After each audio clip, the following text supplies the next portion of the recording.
Olá pessoal, tudo bem? Para quem ainda não me conhece, meu nome é Marcela Protógenes, eu sou médica neurologista já há mais de 10 anos e se a sua missão é cuidar de um familiar com doença de Alzheimer, a minha missão é te ajudar, tá certo? No vídeo de hoje a gente vai falar sobre depressão no cuidador. E se você ainda não é inscrito aqui no canal, aproveita para se inscrever, me segue no Instagram, na minha página do Facebook, tudo bem? Que eu vou estar sempre colocando novos conteúdos e vamos lá para o nosso vídeo.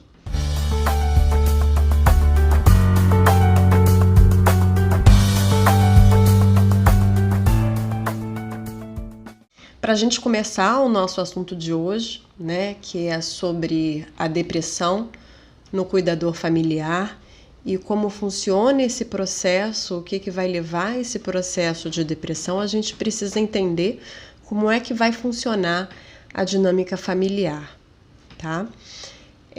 Na grande maioria das vezes, o que a gente vê é que quem assume a função de cuidar do familiar com doença de Alzheimer são as mulheres, né? Ou é a filha, ou é a esposa, ou é a nora. Talvez pela questão sociocultural, a função maternal que a mulher exerce, né, na sociedade. Não que esse papel não possa ser exercido por um homem, né, enfim, por um filho, pelo esposo, de forma perfeitamente capaz. Não, mas na grande maioria das vezes o que a gente vê é que esse papel, essa função, ela é de fato exercida por uma mulher da família, tudo bem? E o que acontece? Aquele familiar, né, vai assumir essa responsabilidade de cuidar e muitas das vezes essa mulher ela abandona por completo a sua vida profissional para exercer essa função de cuidadora, tá? Quando ela não abandona por completo, por uma questão de tempo ou por uma questão financeira, ela vai acabar exercendo uma jornada dupla ou uma jornada até tripla, né? Além de trabalhar fora, ela vai ter que dar conta dos afazeres domésticos, né? Ela vai ter que dar conta das funções de cuidado, né? com esse ente querido. E com isso, o que acontece? A vida social dessa mulher, ela vai se tornando cada vez mais escassa.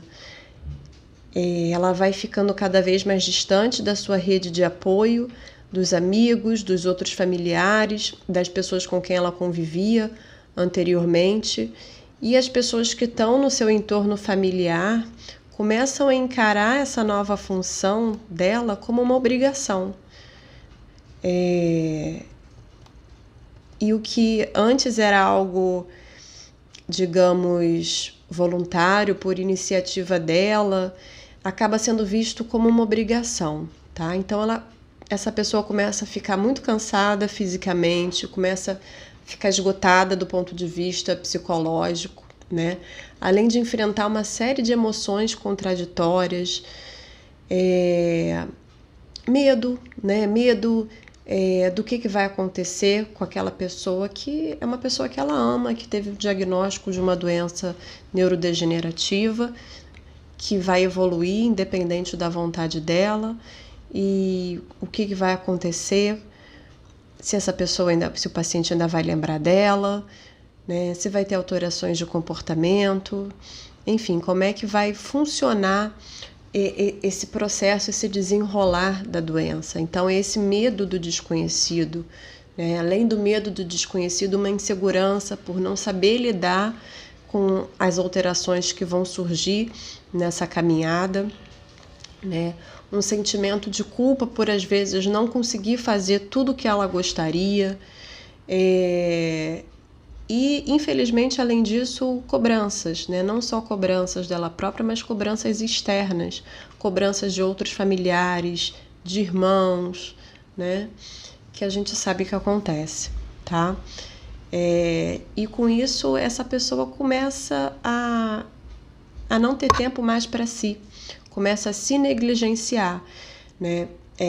deixa de exercer atividades de lazer, deixa de se alimentar direito, deixa de fazer atividade física, deixa de se relacionar com outras pessoas, com amigos, começa a ficar cada vez mais isolada naquele mundinho dentro de casa de cuidados, né? Começa a sair só para mercado, para farmácia, para médico e esquece da sua própria vida. É muito frequente que a gente se depare com situações de desentendimentos dentro do núcleo familiar, né? Se essa mulher é casada, começam as brigas com o parceiro, né? Começam as cobranças, né? do marido, começam as cobranças dos filhos, né, que reclamam porque não tem mais a atenção que tinham antes da mãe, da esposa, né? E tudo isso vai aumentando cada vez mais o estresse dessa pessoa, que além de ter que lidar com o fato de estar abdicando do seu tempo, da sua vida, para cuidar, né, de uma pessoa que ela ama, está sendo cobrada, né? Isso é muito frequente, a gente vê casamentos acabarem por conta disso, né? Brigas com filhos, a gente vê brigas com irmãos, então esses desentendimentos familiares assim são extremamente frequentes. E se o processo depressivo ele ainda não tiver instalado, a gente já tem, na verdade, todo o arcabouço, todo um conjunto de fatores que vão acabar desencadeando esse processo de depressão, tá? Então, qual é o meu objetivo aqui? O meu objetivo aqui é a gente tentar fazer um trabalho preventivo para evitar que a gente chegue nesse ponto de desestruturar toda uma família e fazer com que aquela pessoa que, caramba, assumiu a missão de cuidar, né, que está se dedicando, não abra mão da sua própria vida, né? Não se veja numa situação em que ela acorde no dia seguinte e não tenha mais alegria de viver, né? Então, o objetivo desse vídeo é isso, é trazer essa realidade para vocês. Acredito que muitos dos que estão vendo esse vídeo já vivem isso, ou já passaram por algo semelhante, ou já viram isso acontecer em outra família, tá? Então, o paciente com uma doença neurodegenerativa, ele precisa sim de um cuidador principal, ele precisa que uma pessoa orquestre toda essa dinâmica de cuidados, de como vai ser um novo funcionamento, né, da vida desse paciente. Precisa de alguém gerindo aquele quadro todo, mas isso não quer dizer que ele tenha que fazer tudo sozinho. É claro que vão ter situações em que algumas pessoas não têm ajuda de outro familiar, né? Não tenho irmãos, eu não sou casada, eu não tenho filhos, sou só eu para cuidar do meu pai ou cuidar da minha mãe, tá? E aí você não tem um suporte familiar para te auxiliar nesse processo. Mas muitas das vezes, esse cuidador principal, ele tem sim, tem marido, né? Tem filhos, tem irmãos, outros irmãos, às vezes a família é cheia de irmãos. E por que só ele vai ser, digamos, responsabilizado, né, e vai se ver privado da sua vida, né? Então, a gente tem que criar uma rede de apoio e de colaboração dentro da casa desse cuidador, né? Todos têm sim que colaborar, pelo menos com uma parte. Para quê? Para a gente não sobrecarregar aquela pessoa que na verdade já está sobrecarregada. Então, para a gente tirar um pouquinho desse peso, a gente precisa atribuir funções, atribuir tarefas a outras pessoas, tá?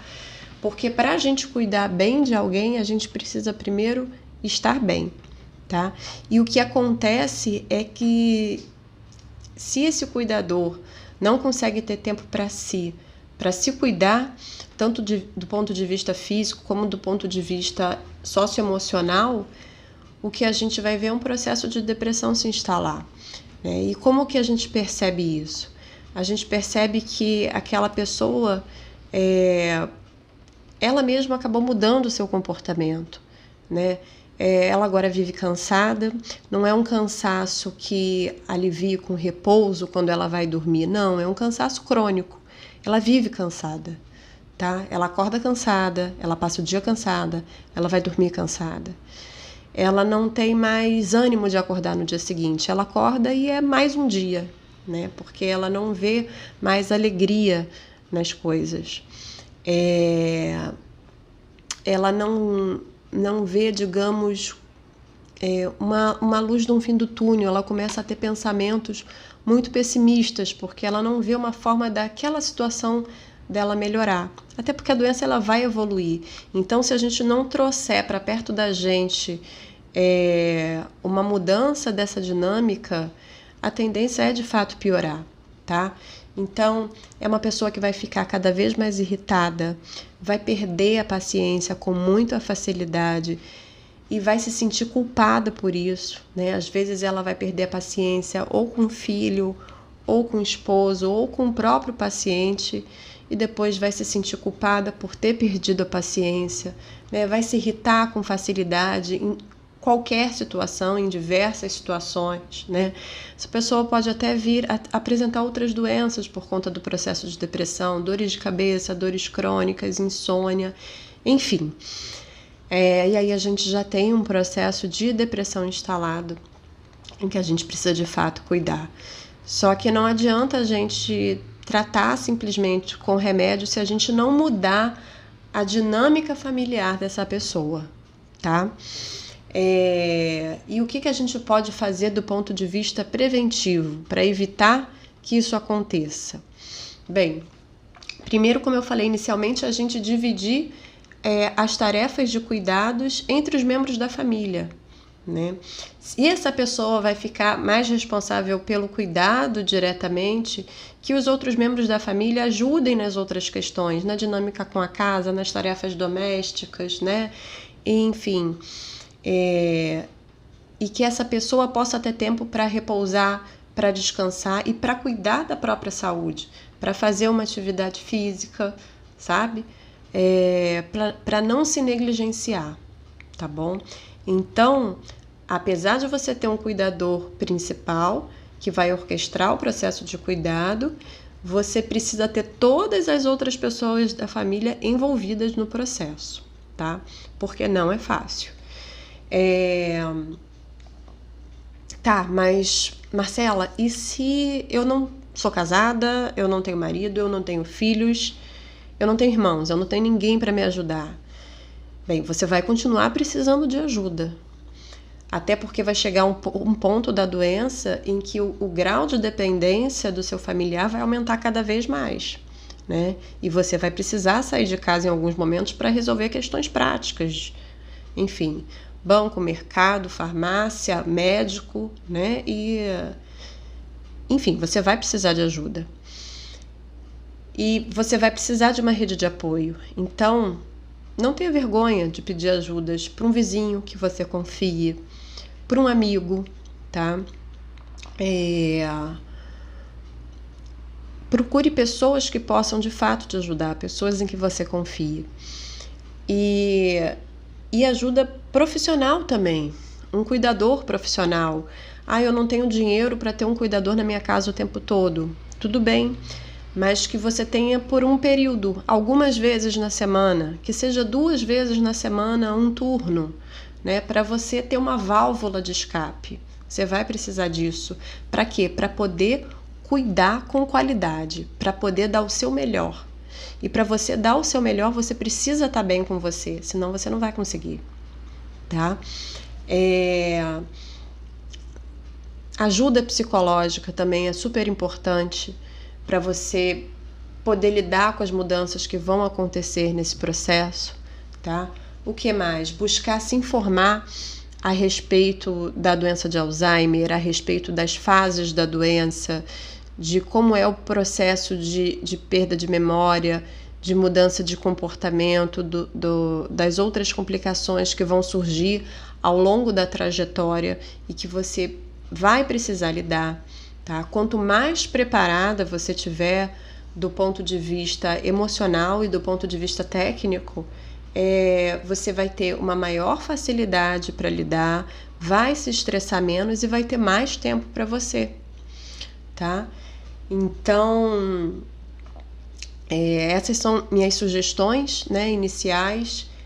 Não é fácil colocar em prática, é simples, mas não é fácil, né? Então, precisa, digamos, de um empurrão, tá? E é isso que eu tinha para te falar hoje. Eu espero que tenha servido de ajuda de alguma forma, tá? E por hoje é só. Vou tentar estar colocando vídeos aqui no canal toda semana, vídeos sobre orientações de como lidar com as diversas fases da doença de Alzheimer e como proceder em determinadas situações de alterações de comportamento, tá? Para tentar te auxiliar da melhor forma possível, tá bom? Então, se você ainda não é inscrito no canal, aproveita para se inscrever aqui, curte esse vídeo, transmita para outras pessoas que você acha que precisem escutar isso, tá? E é isso, pessoal. A gente se vê no próximo vídeo, tá bom? Tchau, tchau!